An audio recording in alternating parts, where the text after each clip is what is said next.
વિશ્વની આ મહામારીમાં જગતમાં ભૂચાલ છે, બચે કેમ આ જીવો હવે પાપનો છલકાવ છે.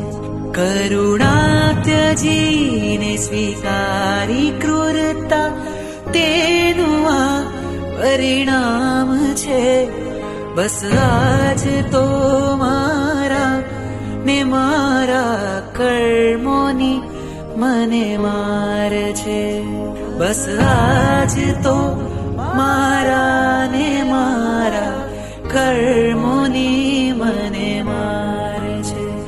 બસ આજ તો મારા ને મારા કર્મો